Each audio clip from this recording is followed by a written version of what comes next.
St. Augustine countered and said, yes, but the commandment was not given in order for it to be obeyed. God never expected that it would be obeyed, because we were incapable of loving anyone but ourselves. The commandment was therefore given to convince us of our sinfulness, from which we could be rescued only by divine grace, that is to say, by the infusion of our souls with a power beyond them. And that was more or less the doctrine for which the Church settled. The puzzle has always been, therefore, how to get grace. Because grace is apparently freely offered to all, but some people seem to get it and some don't. With some the medicine takes, and with others it doesn't. Why? Well, apparently you have the power to resist grace, but if you do, you also have the power not to resist it. We would like, therefore, to know how not to resist it and to be open. And there you see we are back at exactly the same problem with which we began. It's like saying you must relax. Damn you. Let go. Give in. And I know I ought to give in. I know I ought to let go and abandon my will to the divine will. But as St. Paul put it so well, to will is present with me. But how to do that which is good, I find not. For the good that I would, I do not, and the evil that I would not, that I do.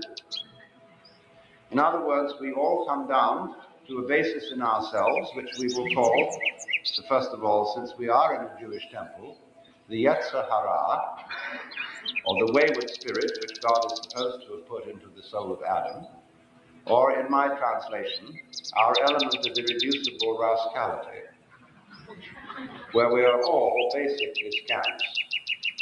And if you haven't found that, you're very unconscious. I know all sorts of people who are full of outward love, but of course it always turns up that they need money. And when it comes to money, the virtue flies out of the window. So we do have that element in ourselves, we know it very well. And the question is therefore, once again, how can it be transformed? But if the transformer is the one who is afflicted, who transforms the transformer? It's the old problem of who guards the guards, who polices the policeman, who governs the government. And it seems perfectly insoluble for that reason alone, that it is a vicious circle.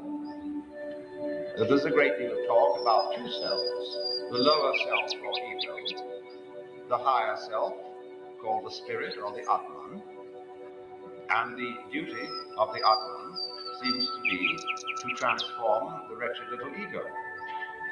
Well, sometimes it does, but a lot of times it doesn't. So we ask, why doesn't so-and-so's Atman succeed in getting through? Is his ego too strong? If so, who will weaken it? Is his Atman too weak? And if so, why? For surely aren't all Atmans the same? The puzzle remains. So let's take a look at what we're trying to accomplish. We're trying to get better. We're out after that type of experience which we will call the positive, the good, the light, the living, and to get away from the negative, the evil, the dark, and the dead.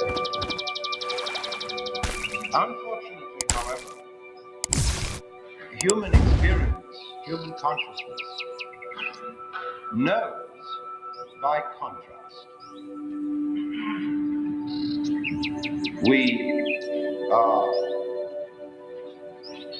equipped with a nervous system where the neurons either fire or don't fire. All that we are aware of is made up of an extremely complicated arrangement of yes and no. And by recording on magnetic tape impulses. There are areas where there is a pulse, and there are areas where there is not a pulse. And by so doing, we can tape almost any form of human experience. In other words, we can put colored television on a tape so that it is all reduced to a matter of yes and no. And you will understand, of course, that that is the philosophy of the Chinese Book of Changes, the I Ching, which represents all the situations of life in terms of combinations of the yang, or positive principle, and the yin, or the negative principle. Interestingly enough, a Latin translation of the I Ching was read by the philosopher Leibniz. And from this he invented binary arithmetic, wherein all numbers can be represented by 0 and 1. And that is the number system used by the digital computer, which lies behind all our electronic ingenuity.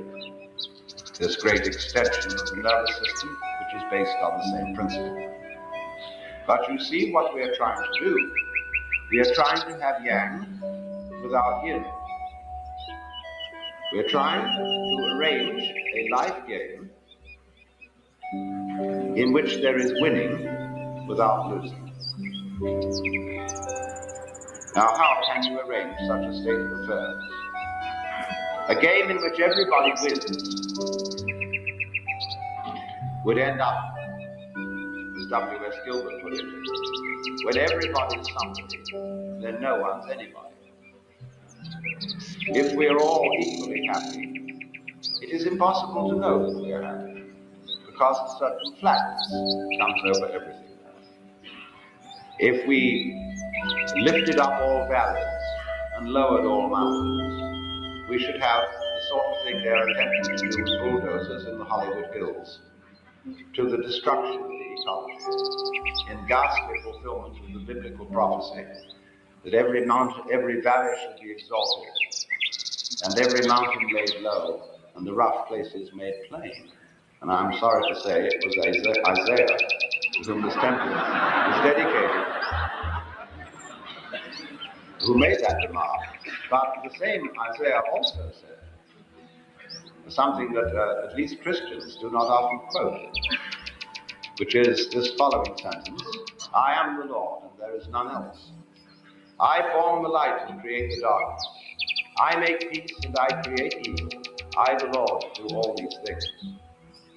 In spite of which, everybody is busy trying to be good, not realizing that we would not recognize saints unless there were sinners, or sages unless there were fools.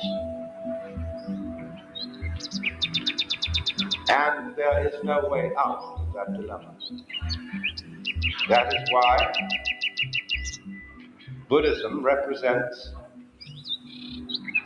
existence in terms of a wheel called the Bhava Chakra, the wheel of becoming, birth and death. And on the top of that wheel, there are Deva people, whom we would call angels. And at the bottom of the wheel, there are Naraka, or tormented people, in purgatory. And you go round and round, now this way, now that way. It's really like a squirrel cage, where you're running and running and running to get to the top. And yet, you have to run faster and faster to stay where you are.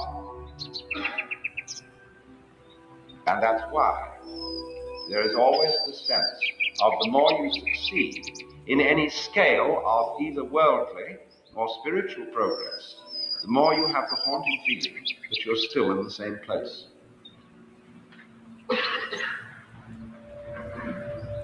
So you think, now there must be some way out of that. Perhaps there's something ambitious and proud and wrong in aspiring to be enlightened or compassionate.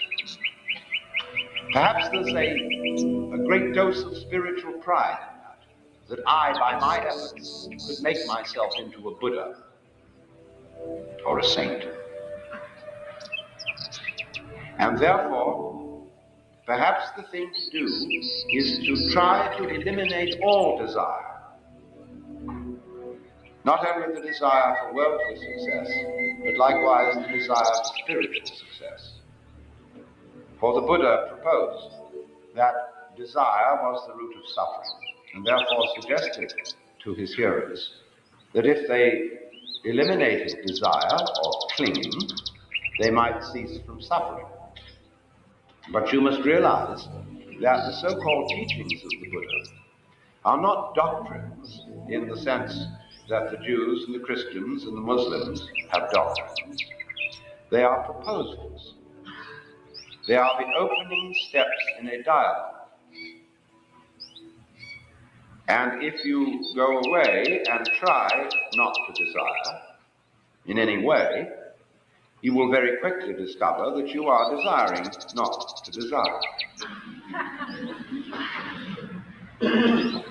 And so we very rapidly come to a situation where you discover that with regard to your own transformation, everything you try to do about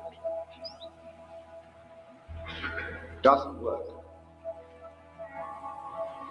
It may have some sort of temporary success to make you feel better, but again and again you come back to the same old gnawing problem. And that is why people interested in spiritual things tend to move from one sect to another, from one teacher to another, always hoping that they will meet one who has the answer. Of course, then there are many teachers who say, indeed, there is nothing you can do. And yet, therefore, you have to practice non-doing, as the Taoists call it, Wu Wei, non-striving. But then you find in turn that it's extraordinarily difficult not to strive. It's like trying not to think of a green elephant, and immediately you think of it. And so you come to the dismal conclusion that you can neither achieve what you want to achieve, that is to say, liberation from the alternation of the opposites by striving, nor can you achieve it by not striving. And thereby you have learned that you cannot concentrate on purpose. It's like trying to be unself-conscious on purpose, or to be genuine on purpose, or to love on purpose. When you say, I ought to love, well, that puts you in a double bind. When we say of a person, well, he's trained himself to be deliberately unself-conscious, or he has very disciplined spontaneity. What we were looking for was somebody whose spontaneity was genuine, so that the scaffolding didn't show. And we believe that there are such people, like children, but they don't know how interesting they are. And when they find out, they become brats. Imagine for a moment that it was your privilege to have a brief interview with God, in the course of which you were allowed to ask one question. What would you ask? Now, you would have to think this over very carefully, because this golden opportunity would come to you only once. And you would have to be most careful that you didn't ask a silly question. Well, you might try God out with a Zen Buddhist koan, such as, beyond the positive and the negative, what is reality? And the Lord would turn to it and say, my dear child, your question has no meaning. And you wouldn't have the opportunity to think up a meaningful one and come back. So perhaps you should have asked, what question should I ask? And the Lord would say to you, why do you want a question? See, it seems you do want one, don't you? Because you feel that something is wrong if you don't have a problem. Well, you've got one. That is, the insoluble problem of trying to win without losing. Now, as long as you complete that problem, you'll be busy.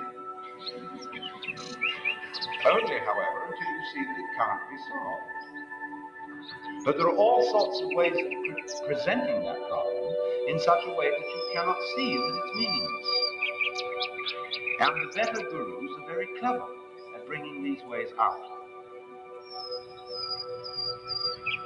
You may see, for example, if you are invited to practice intense concentration,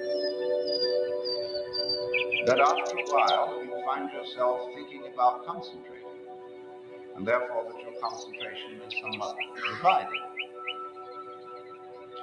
Or he may ask you, why are you concentrating? What is your motivation for this activity? And you find out that it's your element of irreducible rascality. So, however, the teacher, once he's seen that you've mastered that lesson, has something still more ingenious. He says, now, you've actually made progress, because finding out that you could not really concentrate was valuable because it began to trick the illusion of your ego. But you've only got your foot in at the door.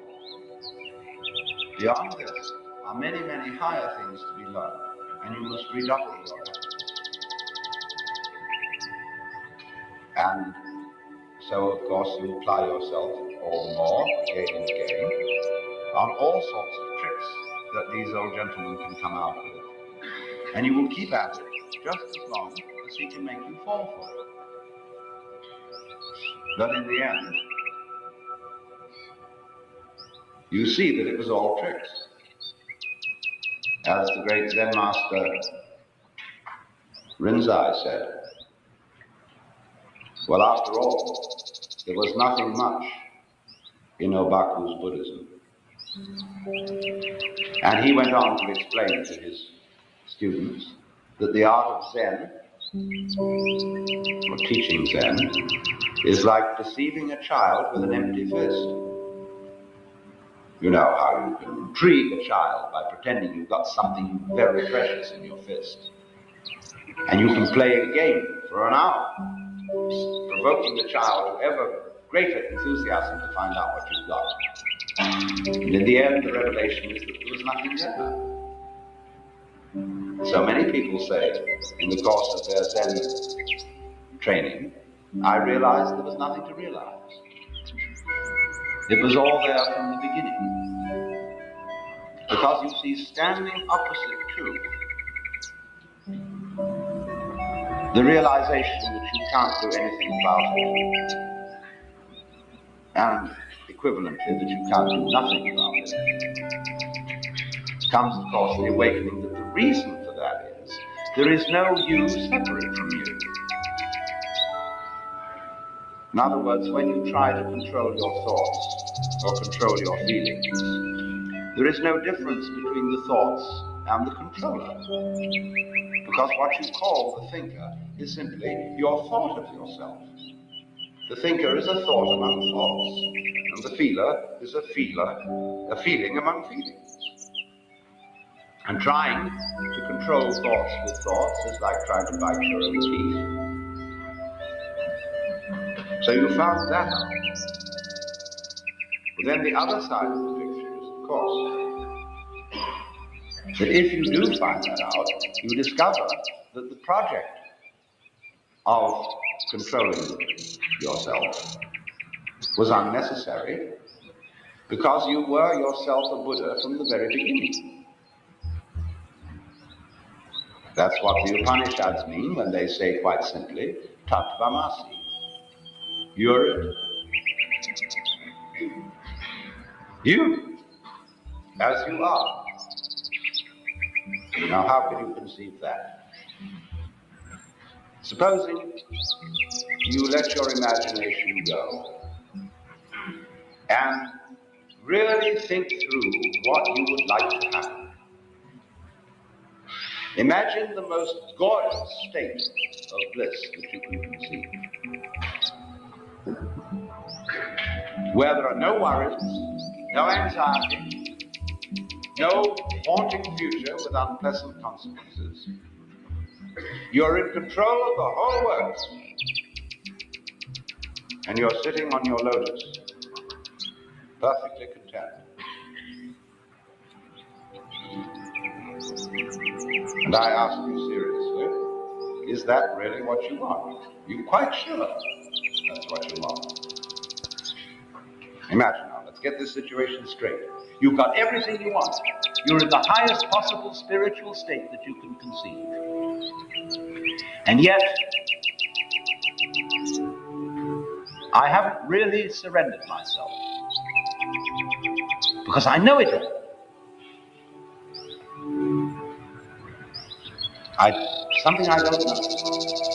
So please, the surprise. You know what would happen? You would find yourself sitting here in this building tonight, feeling exactly the way you feel.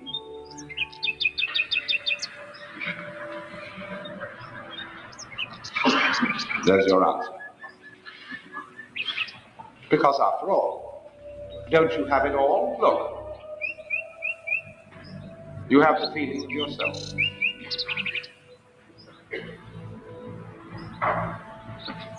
But the feeling of self depends on there being at the same time a contrast, the feeling of other.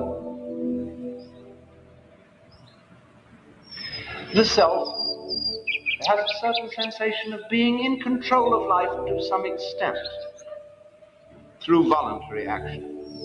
The will seems to have a certain freedom. And yet, on the other hand, there are limits to that. And it seems in the end, life sweeps us away and we are overwhelmed by the involuntary. And yet, the voluntary keeps popping up. New voluntaries come into the world with every baby. So you see, you couldn't have the experience you call being a voluntarily acting self without the contrast of the involuntary happening. Now, do you want to be without the involuntary happening? You want to get rid of that? All right. If you get rid of it, you won't have the experience of the voluntary self. Or would you like to turn it the other way around? Would you like to have the experience of no voluntary self?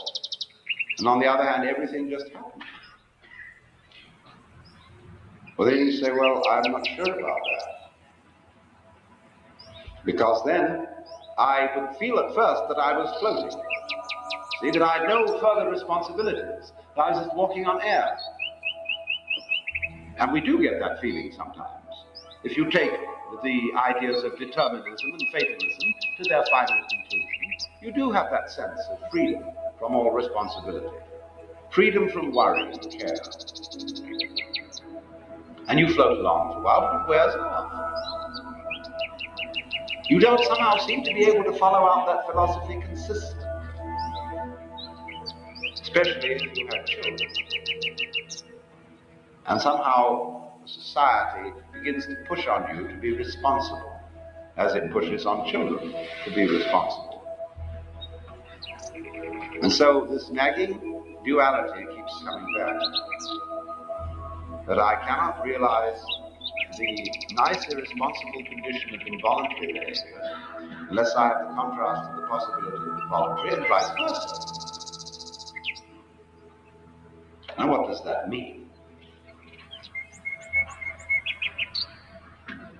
Obviously it means that these two aspects or sides of our experience, which we can call the voluntary and the involuntary, the knower and the known, the subject and the object, the self and the other, although appearing to be two, are indeed one.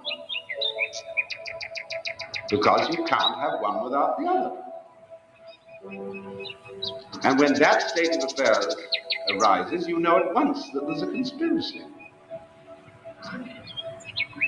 That two things which look as different can be are for that very reason the same.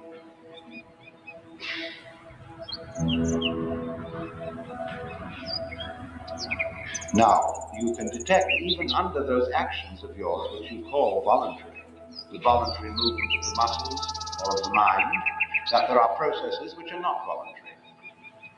You do not will your blood to circulate.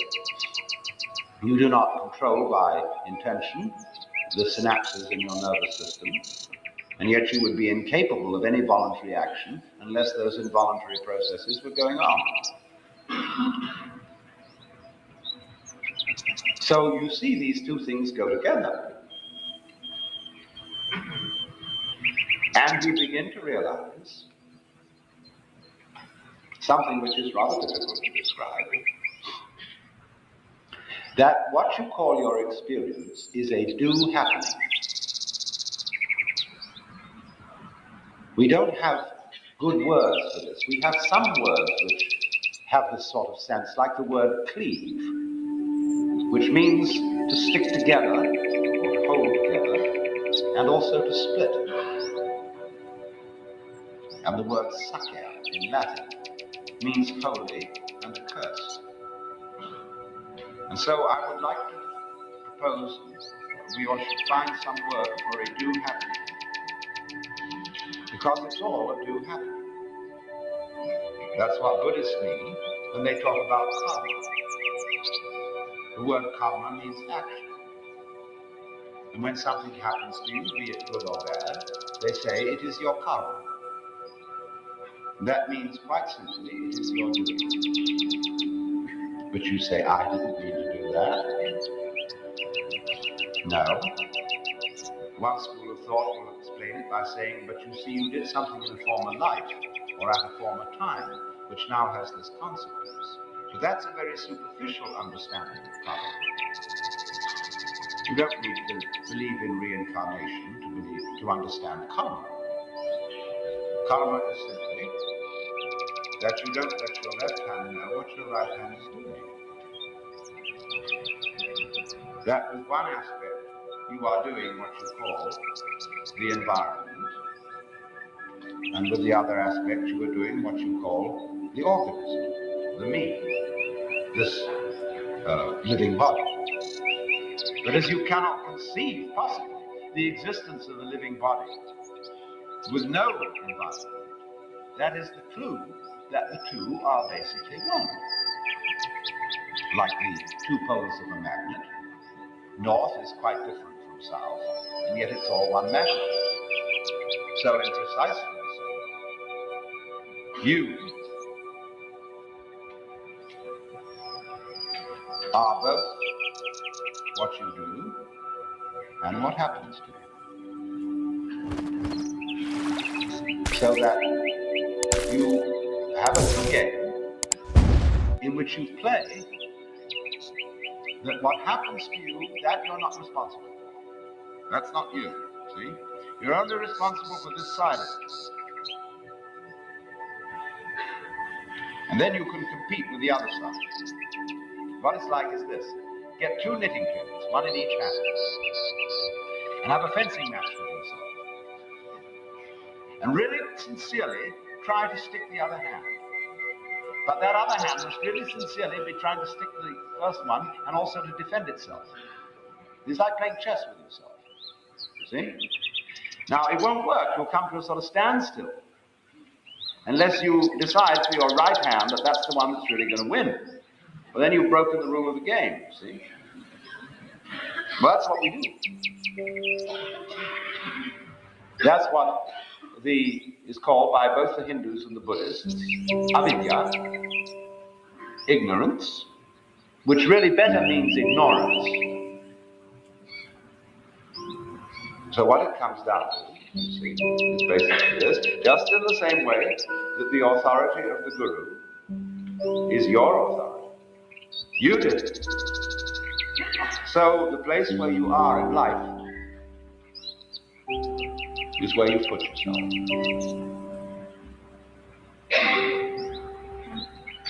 And just as on the surface of the sphere, every point may be regarded as the center of the surface, so every place